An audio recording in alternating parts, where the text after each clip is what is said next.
في أكبر الكتب.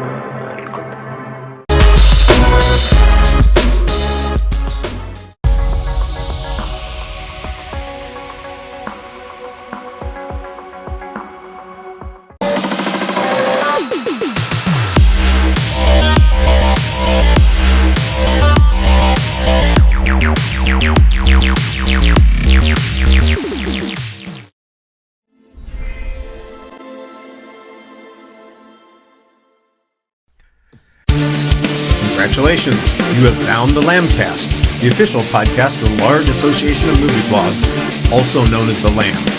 The Lamb is the largest collective of online movie blogs and podcasts with 2,000 members and counting. Every week on the Lambcast, various members of the Lamb community get together to talk about our favorite subject, movies. So bookmark the Lamb and follow us on social media. Be sure to join us each week to hear a lively discussion of films and movie-related talk from our members. Join the flock at largeassmovieblogs.com. To be or not to be? That is the question. Whether 'tis nobler in the mind to suffer the slings and arrows of outrageous fortune, or to take arms against a sea of troubles, and by opposing them, end them. To die, to sleep, no more, and by sleep we say end the heartache and 1,000 natural shocks that flesh is heir to. 'Tis a consumption, devoutly to be wished, to die, to sleep. Hello, everybody, and welcome to the Lambcast. This is episode 794, and I'm your host, Richard Kirkham from Kirkham A Movie A Day. The soliloquy in Hamlet may be the most famous literary passage of all time. But what inspired it, and how can we understand it in context? That's the mission of the new film, Hamnet, based on the novel by Maggie O'Farrell, starring Jessie Buckley and Paul Mescal. It's a story inspired by the events in William Shakespeare's life, which might explain the story of the Danish prince. To discuss it with me this week, I have two guests who have definitive opinions about the film. Be not afraid of greatness. Some are born great, some achieve greatness, and others have greatness thrust upon them. So LaToya Austin, Frangile 27 Tales, be not afraid, and welcome back to the Lambcast. Thank you very much for having me. We're glad that you're with us this week. I had two guests unable to join the show at the last minute, but heroes arrive as we face our darkest hours, and Rachel Wagner of Rachel's Reviews steps up to the task at hand. But break my heart, for I must hold my tongue. Thank you, Rachel, for being able to loosen your tongue for the discussion today. Richard, I think you have you're hiding your talents under a bushel. I mean, that was a very good. I do my best. I can artificially play like I'm an actor at sometimes. You know, we are liking these soliloquies and sonnets. It's always nice to have a tie-in to the show that we're talking about when we do these things. So, as usual, we're going to talk about the film a little abstractly at the beginning, but as we go on, be aware that there are major spoilers that are part of the main story. So those of you who haven't seen the film, if you are unaware and want to remain completely in the dark, you might want to come back after you see the film. But I think that everybody who's interested in this film probably knows at least the key event that powers most of the storyline in the second half of the film. We're going to start, though, with our opening thoughts about the movie, and I'm going to ask LaToya to start since I know that she's seen it recently, and I know that she's currently rewatching it. So, LaToya, what are your general impressions of the film? Oh, the very first time that I watched Hamnet in London Film Festival, I was just overwrought with emotion. So many of us were crying. Some people, I could hear them in the audience crying very audibly. It was so moving. And I was actually at the gala screening, and Chloe Zhao had led us all in a meditation before the film, and that was really needed. It was such a powerful moment. And the film itself is just beautifully shot, beautiful performances. Again, as I said, the emotions are really high. Jessie Buckley is superb in the film. The score, the setting, all of it is just a really good production. Very enthusiastic to begin with. I like that. Rachel, how about yourself? What are your general impressions to start with? Yeah, so I saw it at TIFF, and I was with a group of friends that were really enthusiastic coming out of it, saying it's one of the best movies I've ever seen. One of the, and I guess I felt a little bit of pushback on that level.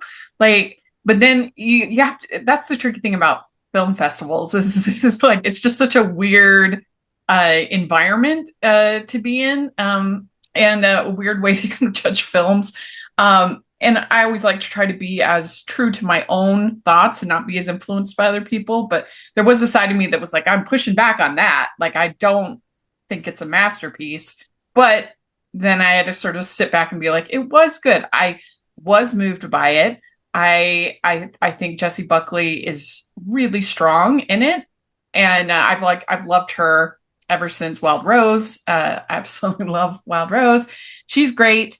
It is a moving depiction of grief. I don't know if it has a lot of other notes, like some other films about grief that maybe kind of have a little bit more to say. I can understand why some people feel like this is a little bit of a sledgehammer approach, to the topic, but grief is grief. So I get that.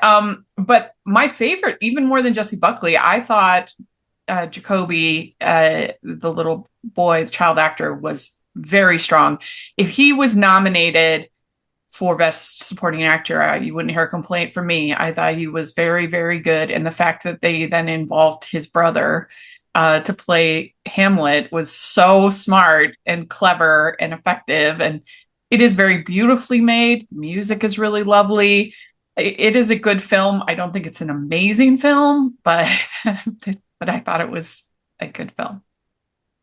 All right. Well, I'm glad that you liked the film. I won't say I'm surprised. I know that there's a natural tendency, like you said, to kind of push back against everybody else's opinions. And I think after this discussion today, you're going to find more room to push back on because I'm very enthusiastic about the film. Okay.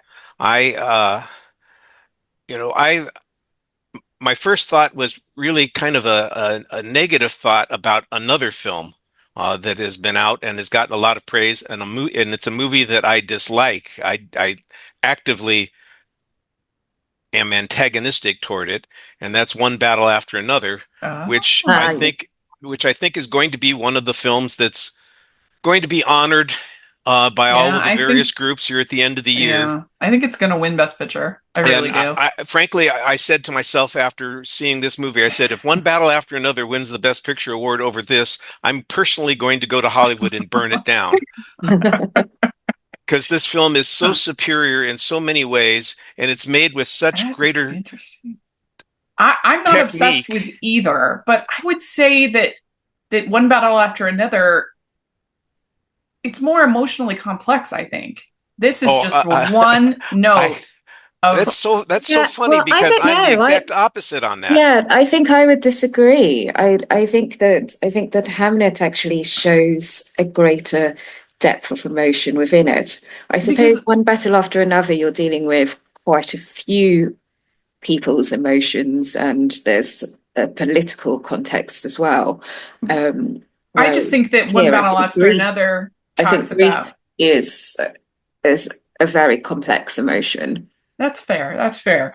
I would just say that I think One Battle After Another goes into themes of parenthood and the complicated feelings of raising a child. It's not even a film that I love, but it's a film that I think is interesting in what it's trying to say, especially to have like a revolutionary type person, basically a terrorist in Leonardo DiCaprio's character, that he becomes changed through being a dad. I think that's interesting. But yeah, I mean, I this is one of those award seasons where I'm not super in love and passionate about almost any of the contenders, so I'm just a contrarian. But I liked Hamnet. I thought it was a good movie. It's just I don't know. I just didn't think it was a masterpiece. But that's a That's high bar. That's not that's okay. fair. And Masterpiece is a high bar. And I'm a little sorry that I mentioned the One Battle After Another because I didn't want to get off on that tangent. Yeah, fair. But it was the thought that occurred to me because I so much more enjoyed and was enthralled by Hamnet than I was by the 3 hour boredom that came from the other film. Uh, and when it comes to the issue of being a parent and dealing with the tough things that are going on there, I'm thinking to myself, well, I just saw Hamnet. There, two-thirds of that movie is about that very issue, Yeah, and that's true. and I do think there are complexities there. And I will echo something that everybody has said so far, and that is Jessie Buckley is amazing. Mm. Um, Wild Rose was my favorite film a few years ago in the year that it Oh, came out. Uh, I love that yay! movie. I would recommend, if you haven't seen her in her debut role, Beast, Oh, to yeah. check that out. So I've followed Jessie ever since that very first one, and when I did see her after a Q&A, I mentioned that to her as Oh, well, which is yeah. I'm so glad to find I would recommend that one as well.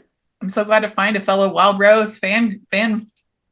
Oh I yes, no, love that movie. we've I think the soundtrack has been in the car ever since the movie came out, and Yes. we probably listen to the whole soundtrack once a month easily when we're driving around because it's Oh just wow.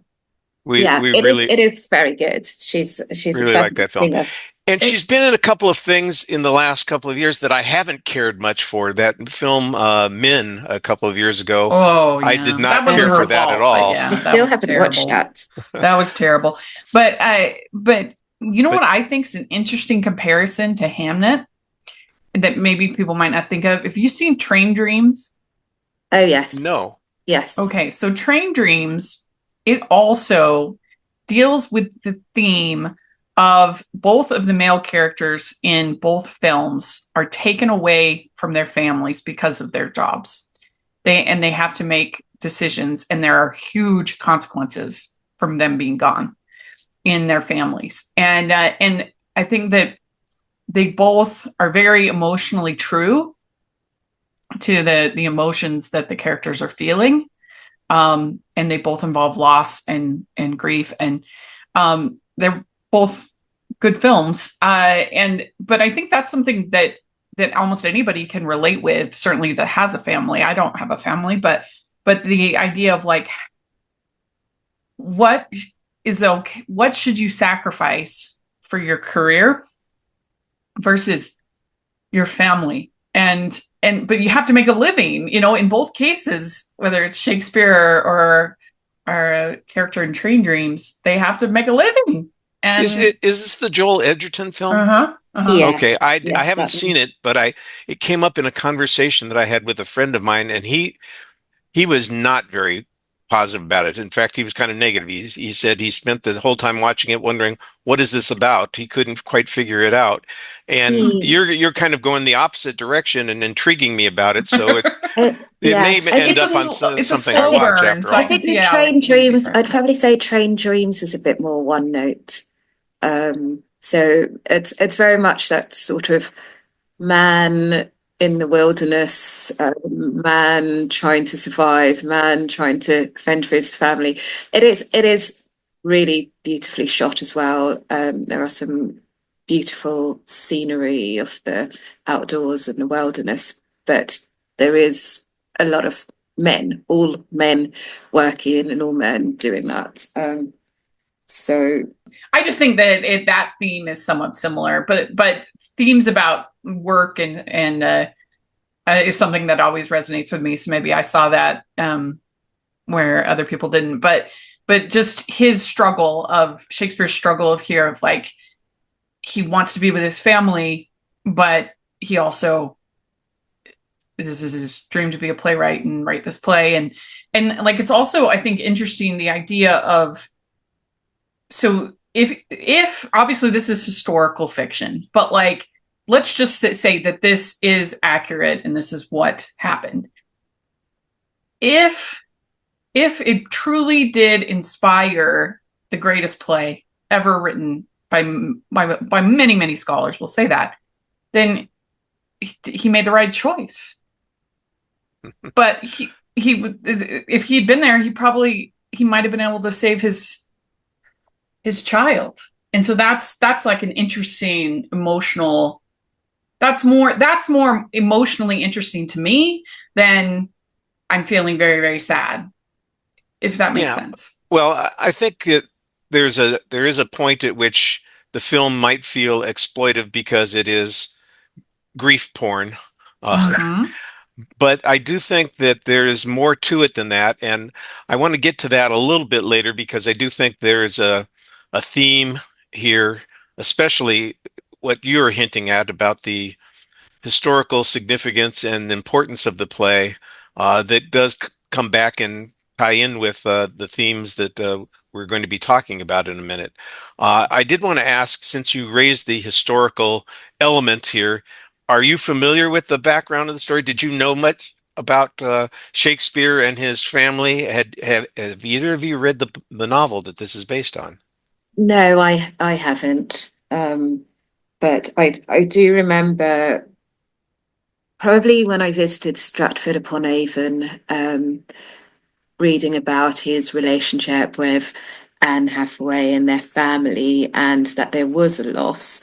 So I think I knew that the play Hamlet itself was based in part on Shakespeare's son, um, but I had not read Maggie O'Farrell's novel. I haven't read the novel. And I'd always thought that Shakespeare and Anne Hathaway like weren't a love match, that wasn't a so that maybe that's what surprised me at the beginning of the movie, was seeing them like in love and just their general connection. I always had heard that I thought he had to marry her because she was pregnant. Well, it's interesting because we have talked about this being a grief-based film, and I agree. For those of you who are listening and didn't know, there is a significant loss that takes place here toward about two-thirds of the way into the film. But the first part of the film is entirely a love story, and I thought Uh-huh. that it was very nicely told. I love uh, the it may be my favorite moment in the film is when Shakespeare tells Agnes the story of Orpheus, Mm. and Yes, and that yes. comes back. That was a beautiful moment in the movie, and it was one of those things. And she asks him at one point, to tell her a story, and he says, "What kind of story? One that moves you." And that's exactly the way I feel about the film. I know a lot of people don't like a movie that's going to be emotionally manipulative. That's why I go to the movies. I want my emotions to be manipulated. Yeah. I want to feel invested in what's going on. I want to feel thrilled or angered or happy or sad. I want to experience those emotions. And when people talk about emotional manipulation, that simply means to me that the director is a competent person who knows how to tell the story and get the things that an audience wants out of it. And I was perfectly satisfied with that. I didn't feel like I was being exploited. I felt I was being served. Yeah. It Yes, and I depends. also thought it was really interesting that they used that tale in Hamlet, because there's another film starring Paul Mescal where that tale is also told, but he's the one listening to it. So it's interesting seeing that tale of a love that's so overpowering that a man just can't bear not to look at his wife and forever dooms her. And in Hamlet, you have that idea of Agnes compelling William at times to look at her. She'll say to him, "Look at me, look at me." She's stating that to herself, and he may be at a distance, and then he turns, and so we see it when they get married. He turns almost straight away, and then as events unfold and there are the tragedies in their lives, it's almost difficult for him to turn, and without spoiling it. But yes, it's a very interesting parallel. Yeah, and I think like with anything in a movie, emotional manipulation can be done well and it can be done poorly. And I would say this is done well. And I think a lot of that, for me at least, came down to Jacoby's performance, I thought was very true. And that's where it got me emotionally, almost more even, because he literally kind of, oh shoot, sorry. Now I'm getting into spoiler, but I just thought that really worked for me, for his performance. But it's a relationship as far as Anne and Shakespeare that we don't know very much about them, and so I think it's a relationship that can easily take a lot of different forms. It's sort of interesting if you compare this to something like Anne Juliet that's on Broadway, which also features Anne and Shakespeare, and that is completely different. 100% different, it's just interesting how we can take these same characters and we can morph and historical fiction being the key term here. Yeah, we can do such different things. But she was a lot older than him, which is kind of interesting. She was 8 years older than him, and they did get married because she was pregnant.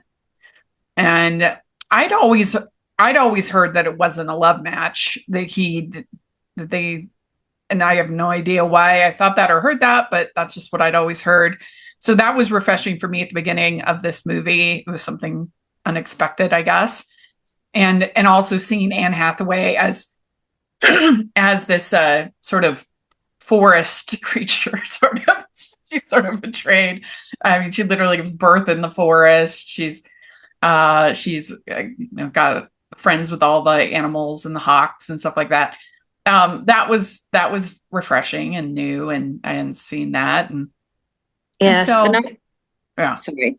No, go ahead. I was just going to add, I really loved all that mythical sense that you have of that spirituality and being in tune with the forest and the earth, and wanting to have her babies in the forest and the earth, and feeling that protection. He also was only 18 when he married her, which you think about, especially back then. For a man, I mean, and you think about the themes in so many of his plays are about the frailty of young love. You think of Hero and Claudio in Much Ado About Nothing. You think of, obviously, Ophelia and Hamlet, Romeo and Juliet, of course. You think about these sort of young love that goes awry. It's definitely something that's there in his stories. Age is one of those things that's kind of hard to account for, because the perception of how old a person is and how mature they are is, in a historical context, it's going to be very different. Obviously, in different time periods, people married and had children at very young ages. I think it was less common for years old. I think it was less common for the man to be young back then. And more common for the woman or the girl. Yeah, because usually the man would have to have, his career and established, and you'd hear about. And of course, you also have life expectancy kinds of things. People did not live as long as they do nowadays, and so getting to be 50, you'd have gone through 40% of your life by the time you were 18. Well, yeah, but those numbers are a bit skewed because there had such a high infant mortality rate. So once you got past the most trying ages, you had like a little bit better, but still, yeah. I mean, it's an interesting situation. Like I said, we don't know very much about them, and so it kind of leads to this. Yeah, so I was actually just reading an article just now, and earlier this year, it seems that there was a letter that was discovered that Shakespeare had written to Anne Hathaway. Oh yeah, because people had always been quite just. He only left her his bed in his will. That's it. The second best bed to Anne in the will. Maybe that's why I thought that it wasn't a love match. So the letter shows that they had lived together in London between 1600 and 1610, contrary to thought that he'd just left her in Stratford-upon-Avon and on to London. Yeah, just seems to substantiate that they were closer than a lot of people originally thought. Well, in our dreams, we can imagine that this is an accurate story and hope that it was faithful to the spirit of their relationship, if not the actual relationship. Yeah. Uh, I like that we don't know that much, and that gives us, the freedom to kind of visualize different scenarios. We're going to be talking about some other Shakespeare-based films later, and this is going to come up again. And I like a movie that kind of gets you reading and looking into things, and it's fun. One of the things that I thought was interesting about the film is, although it is based in that period of time, and the language of Shakespeare is certainly important in the storytelling, that they don't try to match the poetry and the way people speak all of their lines in all of the narrative and exposition that we're getting here. It's a much more, I don't want to say pedestrian, but it's a much simpler way of speaking and much clearer and more earthy than the elevated phraseology that Shakespeare was noted for, and that we get chances to see it different flashes. I mentioned the story that he tells about Orpheus, and then there are times when he is basically writing poetry in his head while he is speaking of issues, and you can hear him plucking words or phrases from her speaking to him, but they aren't long passages. It's most of the time their conversations they're the kind of conversations that adults would have without the poetry. Well, and it makes sense in those early sections because he's trying to woo her. Of course, he's going to be poetic. He's going to. Yes, there you go. But he's also the new Latin tutor, so I suppose that it will be when he's actually teaching that he would utilize some of those more verbose statements and use those words, and so they express themselves when he's writing, very often by candlelight. So their speaking is probably going to be the type of speech that you would hear from people living in that county at that time. Yeah.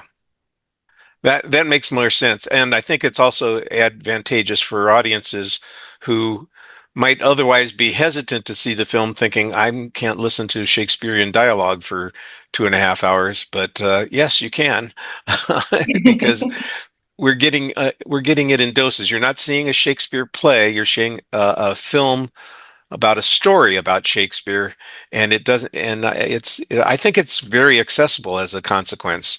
Where I love Shakespeare films and plays, but I frankly will admit that I can be overwhelmed by the passages as they come out, and unless I'm able to follow along with my finger on the page, there are times when I wonder, okay, wait a second, what did they just say, and what does that mean? Whereas I never felt overwhelmed while I was listening to this story play out in the theater. By the way, and I've just seen it the one time. I saw it yesterday, so it's fresh in my head. That's nice. I had not even thought of that really. And again, I suppose it's just because their dialect and their narrative is similar to the modern usage as opposed to being Shakespearean English. So it's a good point, actually. Well, I think it's one of the choices that the director and as a screenwriter, along with the novelist, they've made this choice, to let's not try and write a Shakespeare play. Let's just stick with the story of Shakespeare as opposed to trying to imitate him. Do you think that the movie, because of some of those choices that it made, has mainstream appeal, or do you think that it's just too sad? I think it has mainstream. I think it has mainstream appeal, definitely.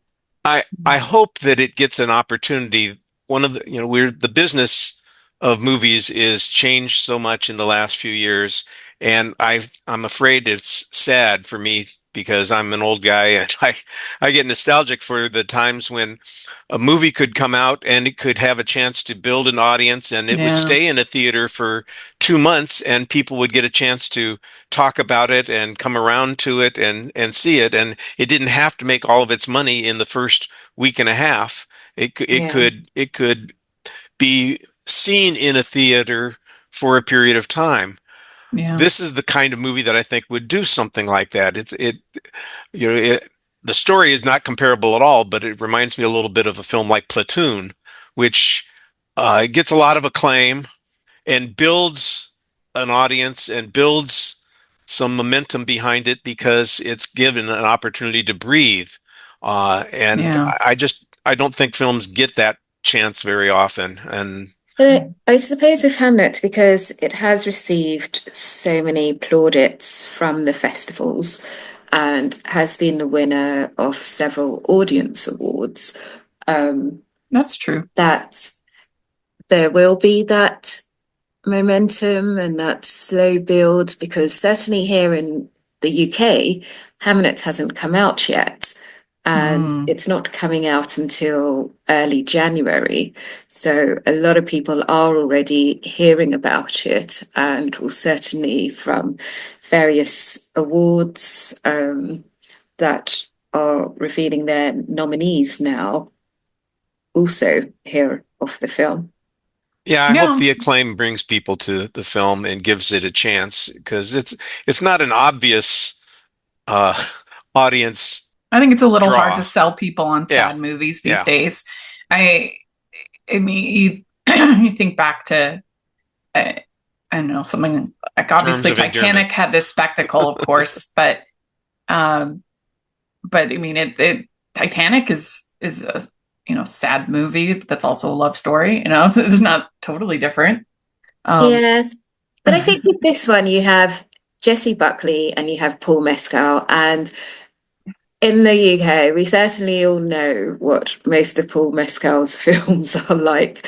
And during the mm, lockdowns, we were watching him in Normal People. And yeah, that's not the I mean, most joyous of TV series. So yeah. I mean, we're sort of he's like, yes, it's Paul Mescal, and we know what we're probably going to receive with that. But he and Jessie Buckley have such a really good reputation, and Chloe Zhao, obviously, I think it will draw people to it. Well, the director, Chloe Zhao, has made a lot of choices here that seem to me to reflect a lot of the same kinds of stylistic things that she did in Nomadland. Mhm.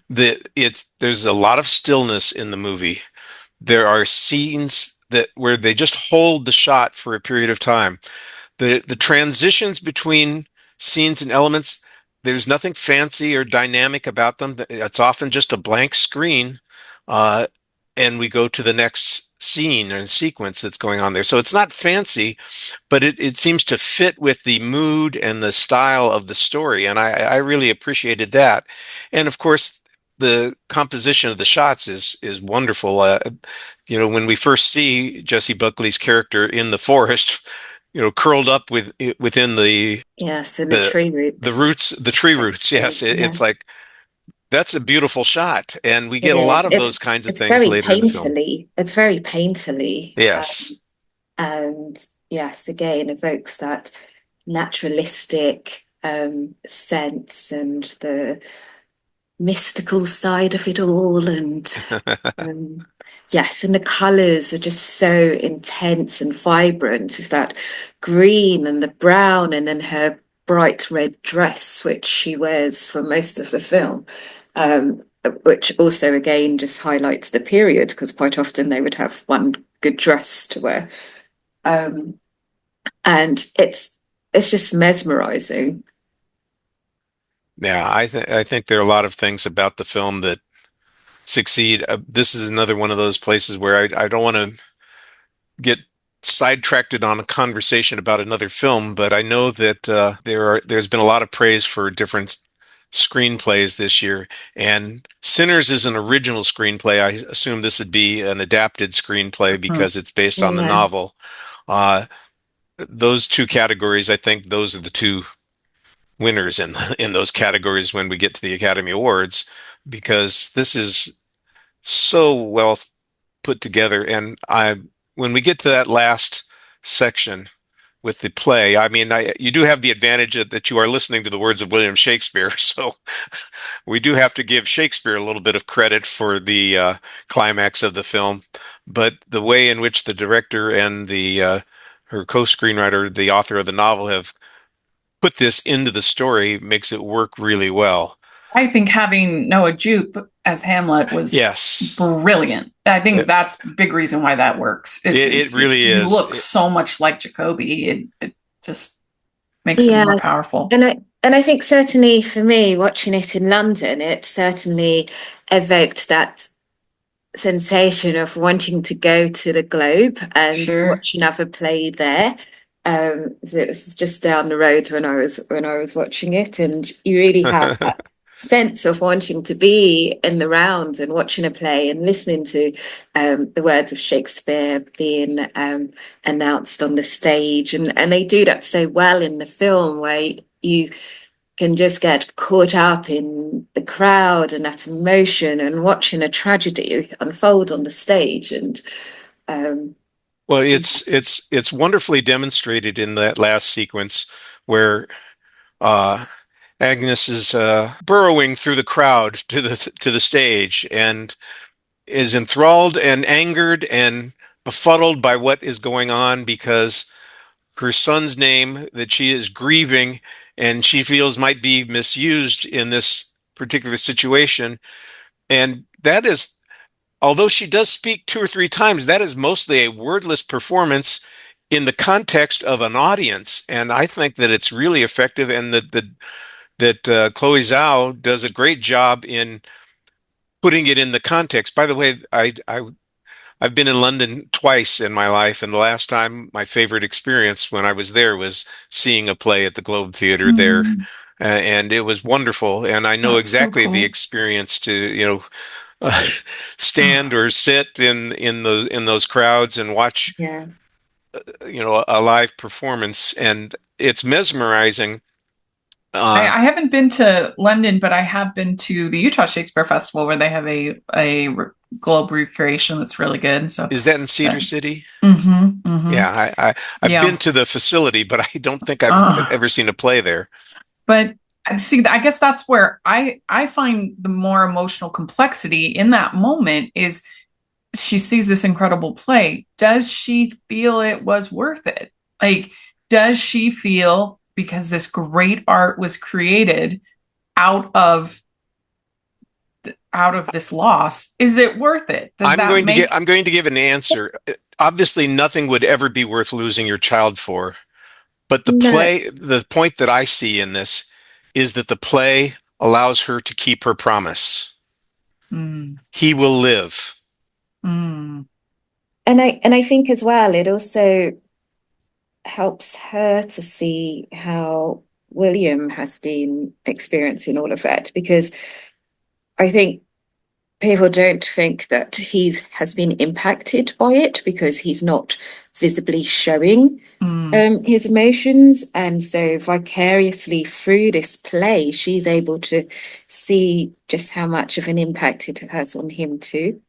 I can see that. Well, Yeah. it's certainly a cathartic action on his part to, look, there's talk about unresolved father and son issues in Hamlet, and that's, he didn't get a chance to say goodbye, and that's a theme of the first part of the Hamlet story.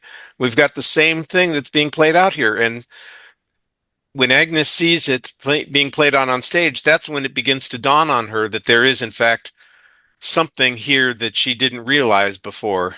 And as it goes on, and she begins to, and especially, of course, when uh, Hamlet appears on the stage, and you've got that image that she can see you could project this was the future of my son. You could see that what he would have been.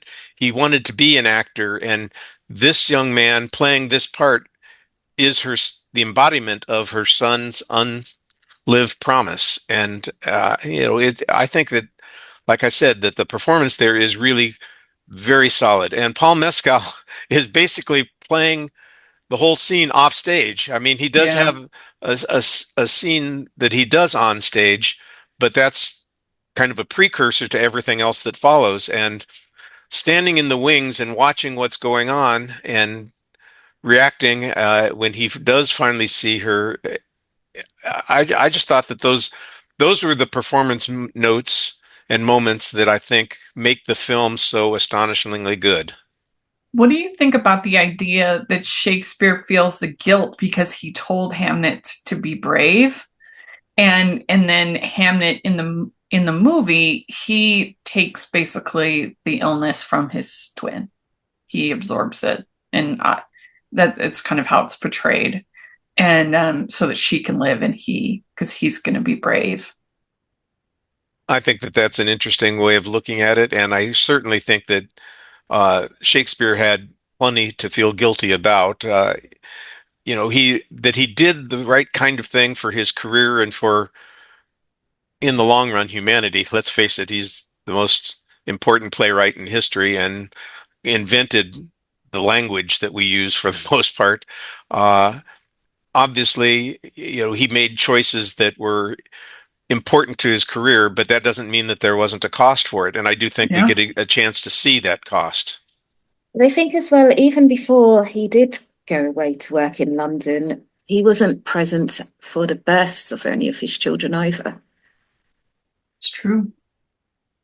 And I don't know. Agnes is alone in the forest, and the second one, when she has twins, she's in his house, and there's all that sense of foreboding that she's giving birth in the house and not in the forest. And so you already have all of that really quite tense anxiety over what's going to happen with the children and the family and how that's going to progress. And it's all just really well scripted and performed. Are there particular moments that stood out to you that you think are especially noteworthy, or something that you want to draw attention to? In that moment where Agnes is given birth to the twins, and there seems to be almost signs indicating that things may go wrong. She's forbidden by Mary Shakespeare from going to the forest because the riverbanks have burst. She's then worried that William's away in London and that he may actually then be subjected to some danger. He might fall down the riverbanks. And as she's becoming more and more anxious and upset, and her waters have broken, and she's about to give birth, and she has these visions of her mother, who seems to have passed away whilst having a child. And so there's a lot of tension, but also that sense of premonition and something's about to go wrong. And it's a really well executed moment as well. Going back to how we were talking about just how much emotions are within this and just how complex it is.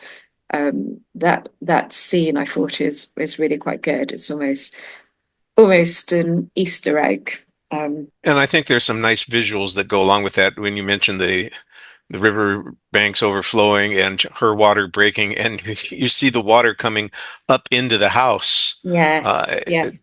Talk about foreboding and yes, almost like a Japanese horror film. Yes.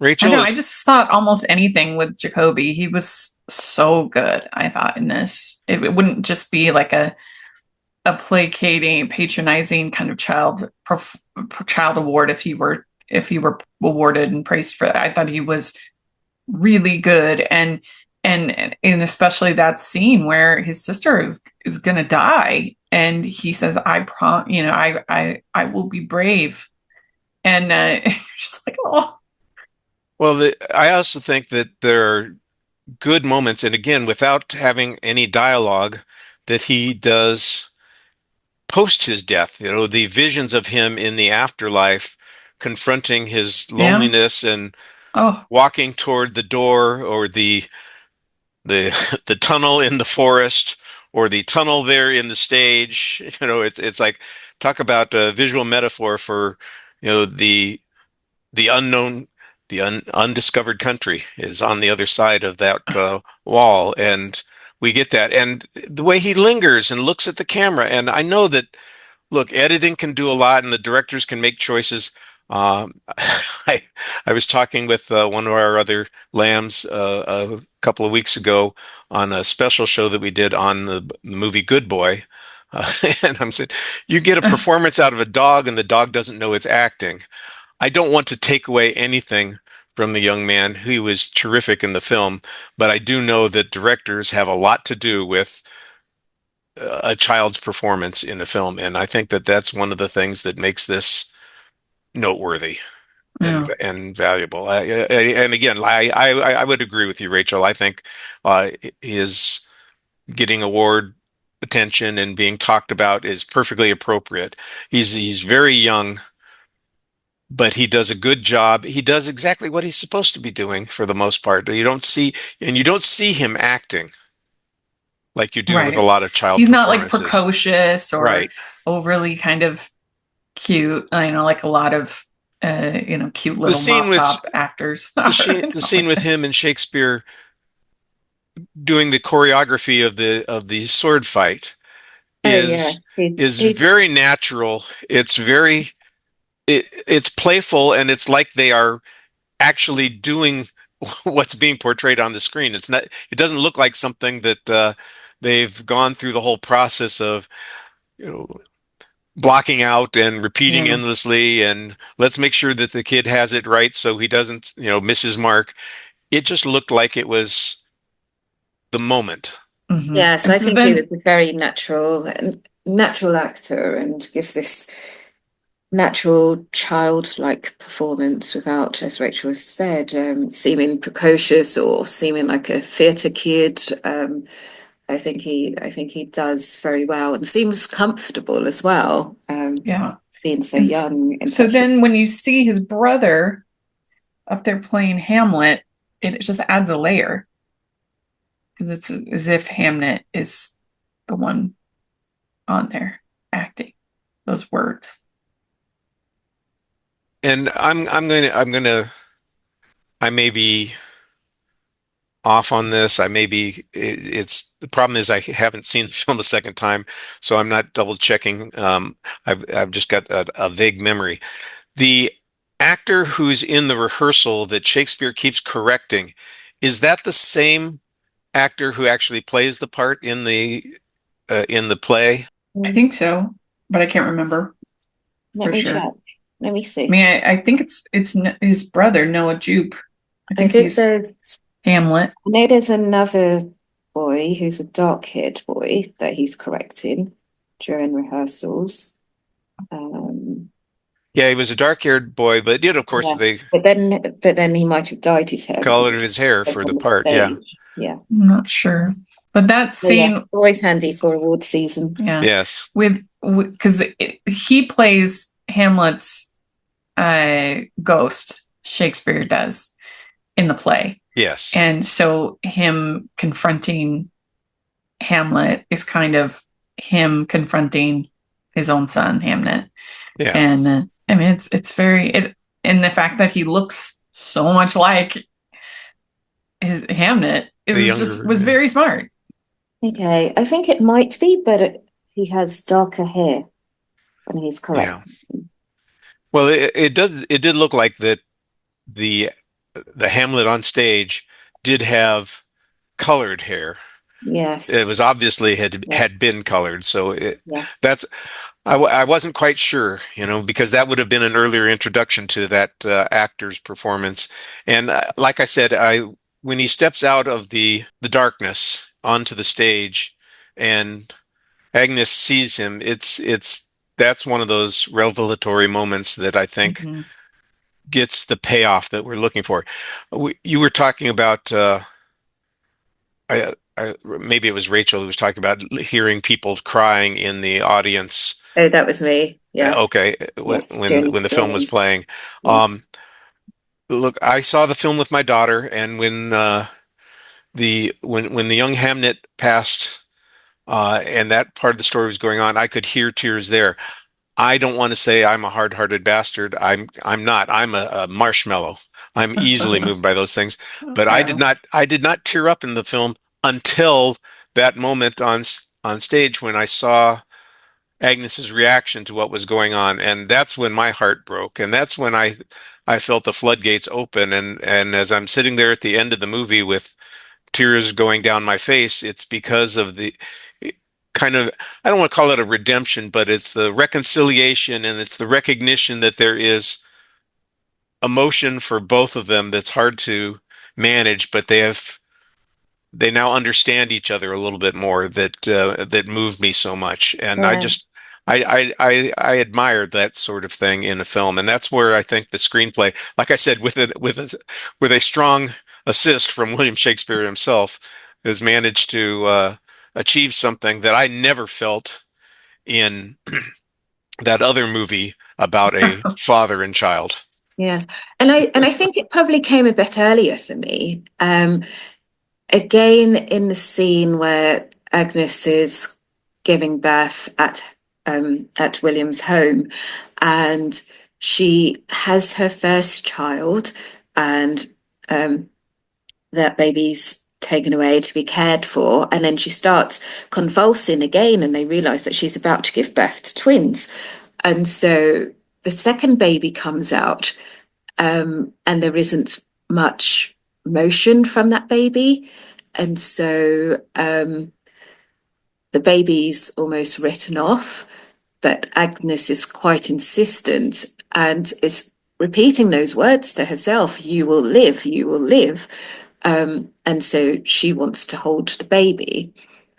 And I think that moment in itself is so powerful. And I think probably for a lot of people who have had similar hospital experiences where they've probably felt that there is just that rush to try to complete the processes, and maybe the mothers aren't always listened to as much as they would like to be. And when the mother's actually shown to be right, and that her feelings and her emotions and everything else were actually accurate, I thought that was really Yeah, well Agnes is not a done. shrieking violet, and she is going to be heard. She is going to be listened to, and I think that that's one of those places where the character asserts herself in the context of Shakespeare's family. You know, his his sister and his mother are there, and they seem to be unwilling to engage her, but she's going to be heard, and it's almost like you said, it's like she wills the newborn daughter back to life, and that was a moving moment. Mhm. For me, when Hamnet basically sacrifices himself for his sister, I thought that's where it got me. That his sister is going to die, and he says, "No, I promised I would be brave," and he takes it on him. And not that you can do that in real life, but in the Yeah. world of the movies, you can. And then he ends up dying, and I just thought that was very lovely. Yes. And I think as well during that time when his sister was unwell, and their older sister is asking Mary Shakespeare, well, how many children did you lose? And so it That's places you true. into that context of being in a period where child loss, unfortunately, um, Not atypical. Perhaps occurred Yeah. a lot more regularly than it would now, healthcare reasons and various other reasons. And yeah. All right. Well, I think we've indulged in quite a bit of grief porn here. So I want to give you a chance to give us some final thoughts before we take our break. Uh, Rachel, how about your final thoughts on the film? Yeah, I think it's a lovely movie about a well-made, beautifully acted movie the about parenting and how hard it is and what we sacrifice for art, and also the love of siblings, the love of family. All of that's in there. I think it's a lovely little movie. I enjoyed it. LaToya? I think it's a beautiful depiction of life, love, and loss, including elements of societal historical context too, as well as the natural sensations of the land and the earth and being rooted to your environment and home place, but also that distance and feeling compelled to travel for work. And it's just a stunning. Yeah, I'm going to finish off by saying the film is beautiful. Almost every shot that you see, Yeah. it's very lush and very well composed. I think that there were good choices being made there. The actors are phenomenal. I thought both Paul Mescal and especially Jessie Buckley, she's the lead in the film. Mescal's off Yeah. screen quite a bit of the time, uh, but she carries this film, and I'm just like I said, I've been a fan for several years now, and this is a reaffirmation of my belief in her from that earlier film. I just feel completely justified in saying I was right all along. You know, she's terrific in this movie, and there are so many moving moments that are both visual and emotional that I would recommend this film to a lot of people. I've My favorite film for the year so far has been Dangerous Animals, the killer shark Nice. serial killer movie. You Oh, know, I haven't watched that one. and so that'll just show you the difference in the way I see this movie. Obviously, this movie is moving high on my list. This may be my favorite film of the year. I still have a few other things to see for the year, but I have a hard time imagining something is going to displace it. I was very Well, happy to see it. I was looking forward to it, and I am very pleased with the discussion that we've had about it today, and I want to thank you both for joining me for this talk. We're going to take a brief break here to hear from a fellow Lamb Podcasting Network show, and then we'll be back for our exit question of the week. You are about to witness history in the making. Hi there, this is Todd from Forgotten Films, and if you spend all your time watching new releases, then you need to broaden your movie horizons. And a great way to do that is by joining me for the Forgotten Filmcast. We don't talk about the new releases, we don't even talk about the classics. We talk about the movies that time forgot. On each episode, I'm joined by another film blogger to discuss a film that may or may not be worth rediscovering. So look for the Forgotten Filmcast on iTunes, Podomatic, and wherever you find great podcasts. We're back, and it's time for the exit question of the week. And let's face it, there is 500 years of Shakespearean history here that we could be talking about.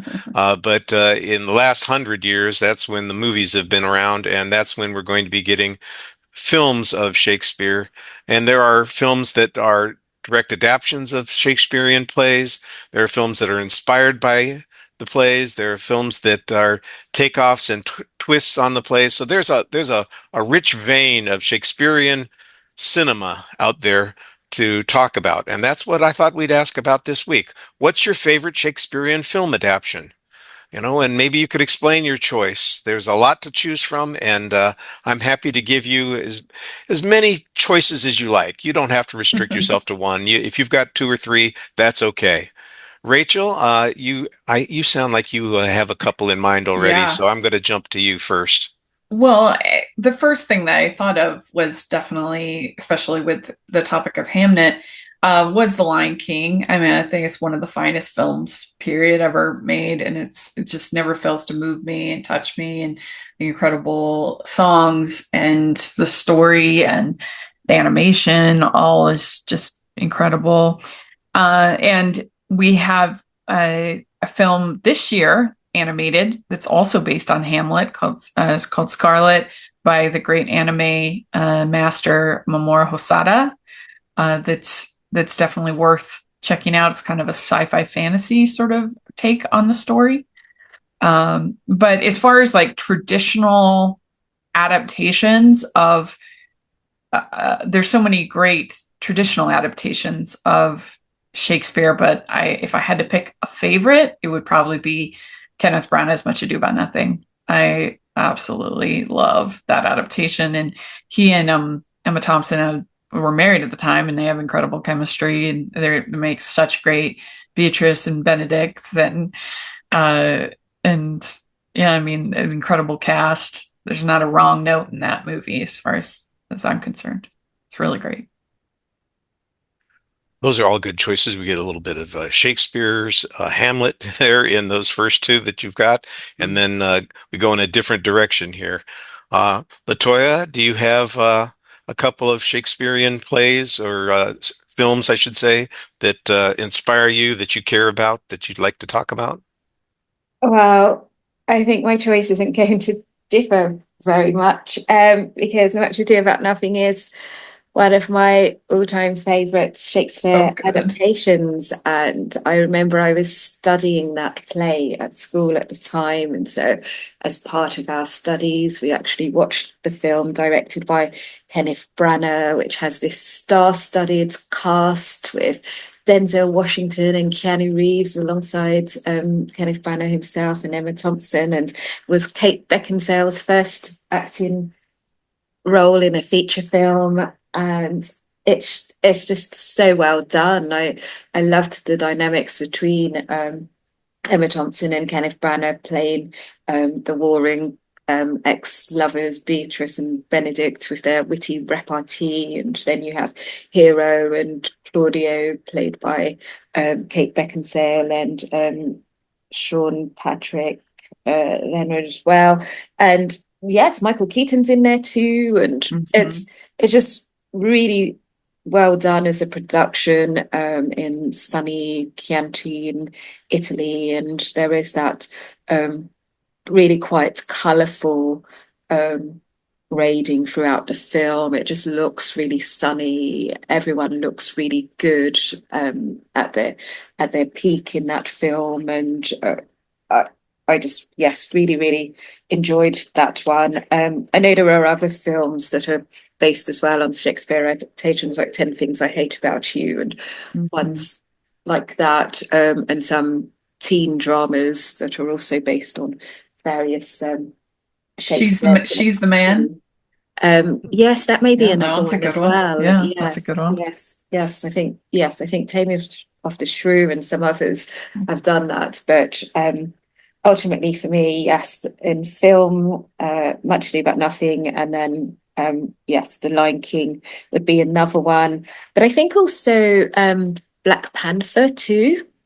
That's another one. So yes, Black Panther is very good depiction of that. So you've got some of those King Lear elements in there too, and yes, Hamlet as well. So that's another really good one. And then I think there was, yes, you've got Othello, Denzel, and yes, so quite a few others out there to mention too, and Macbeth, and yes, yeah. As I'm talking, and I'm just thinking of all of these others suddenly. There's a lot of great Romeo and Juliets over the years as well. Oh yes, choice is tough. Baz Luhrmann. Yeah, I love that version. I think it's very yeah. Well, you mentioned briefly in passing Denzel. I do like to brag a little bit. I got a chance to, when I went to New York earlier this year and saw Denzel and Jake Gyllenhaal doing Othello on Broadway. Oh, nice. Oh, amazing. And that he was clearly enjoying the experience. Yes.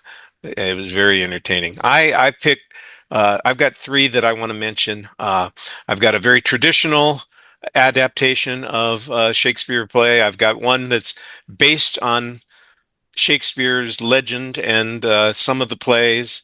And then I've got one that is one of those modern variations that you mentioned. The traditional one, I'm not sure I can decide between the two versions that I've seen that I've loved so much. Henry V, both the Laurence Olivier from the War Years and the Kenneth Branagh films are really very good, and the performances in them are great. I think you get that gritty kind of earthy experience with the Kenneth Branagh version that I think works really well and it was appealing to a modern audience. But the Olivier version is so beautiful to look at. It is, the colors are so vibrant and the language is so wonderful. And let's face it, Laurence Olivier was born to speak the language of Shakespeare. It's just fantastic. So I would have a hard time separating those two from one another. So those would be my traditional adaptations.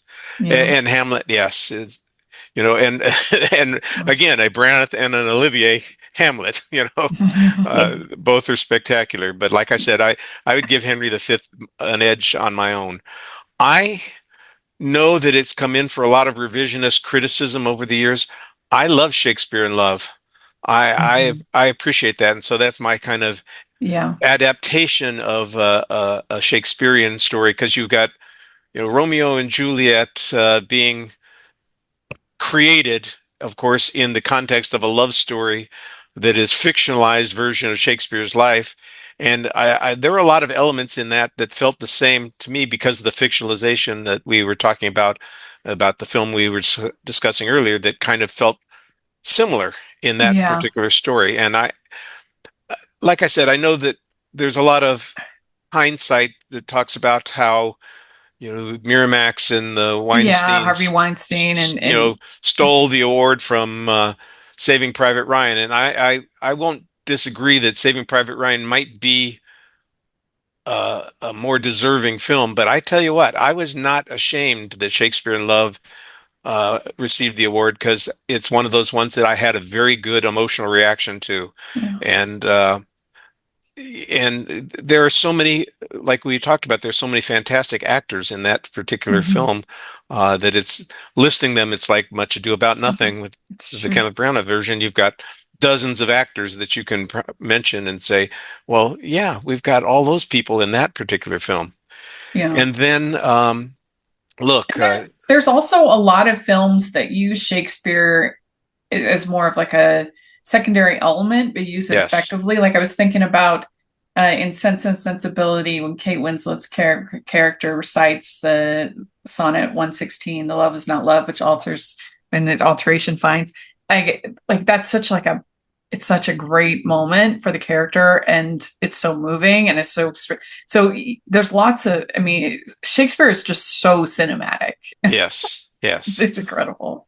And Romeo and Juliet, of course, is one of the stories that everybody knows. You mentioned the Baz Luhrmann film. I think West Side Story, both versions are fantastic. I love the Robert Wise film. I just think that's terrific. But a variation of it, and it makes a direct reference to Romeo and Juliet on screen, is a teen comedy drama that fits that, and that's Valley Girl, which is basically a Romeo and Juliet kind of story. And I haven't seen that. I've seen it, but I didn't know that. I never made that connection. Yeah, well, it's the same sort of thing. Star-crossed lovers from different worlds being challenged by, forces within their families to, not, of course, it's Romeo and Juliet with a happy ending. Right. So it's a little bit different. And it was one of my late wife's favorite films, and I must have seen it Mm. 2 or 3 dozen times. It's just, and it's not a direct take play on Right. Shakespeare, but it's indirect. And there's a scene when they come out of a movie theater where they've just seen Romeo and Juliet, and it's up on the marquee. So I can never resist that. Mm. Well, I Yeah. want to thank you both for joining us this week, and I want to give you a chance to promote anything that you think people might like to turn their eyes and ears to. LaToya, let's start with you. Have you got something that you are working on, something that you'd like to share with our Lambcast community? I would probably just say my website. So you can find me on Frungley27 Tales. So that's www.frungley27tales.com.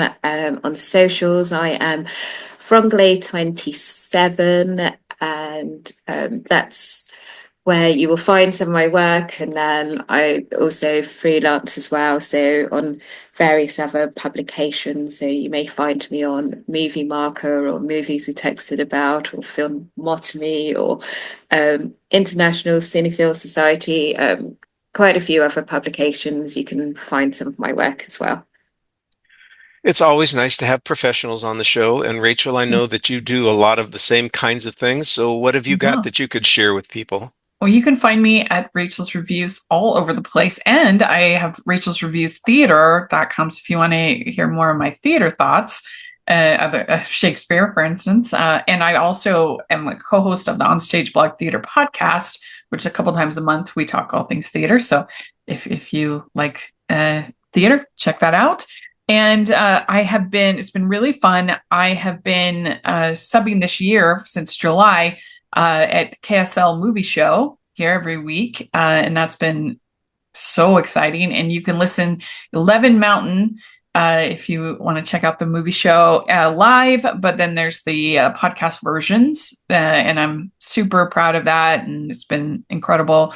So I'd love if people check that out. And then also, if you want to hear all things holiday and rom-com, check out the Hallmarkies podcast.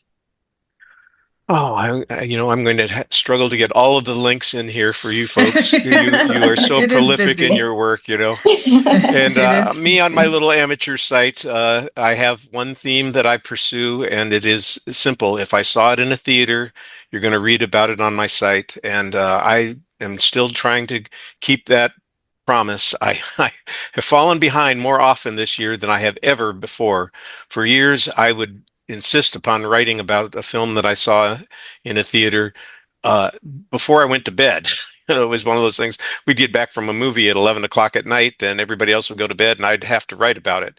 Oh, wow, And that was dedicated. yeah, it was dedicated. I'm just not as dedicated anymore. Now I'm 2 weeks behind, and I still have a Right. couple of things to catch up on. Yeah. And you'll find new films there. I just did Sisu, The Road to Revenge, and Zootopia 2. Those will be up there. I still have the Kill Bill Whole Bloody Affair to write up.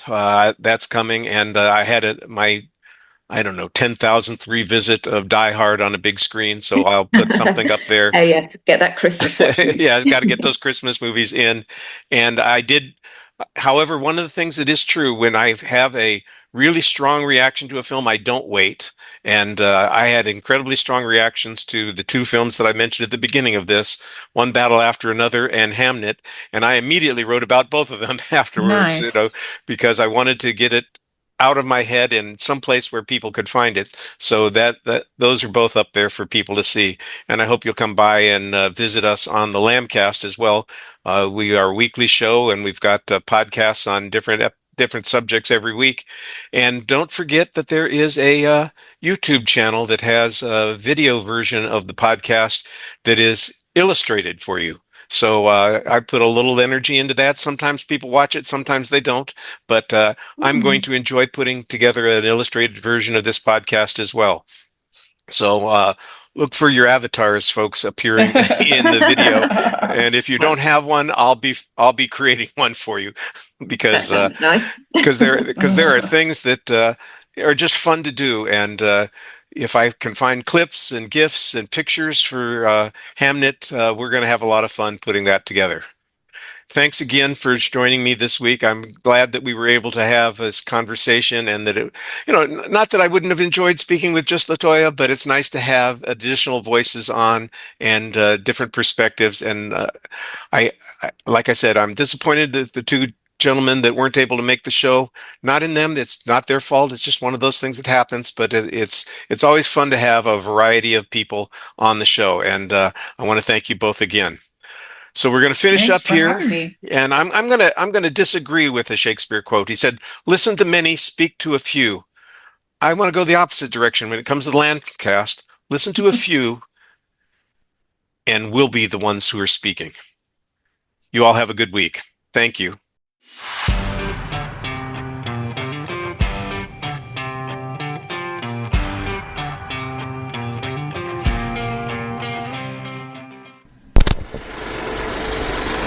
You've been listening to the Lambcast.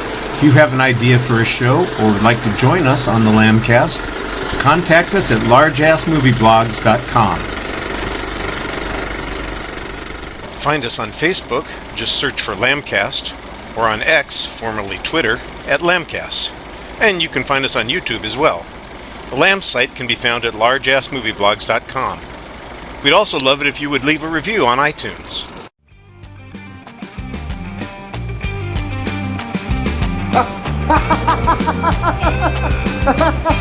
It's over!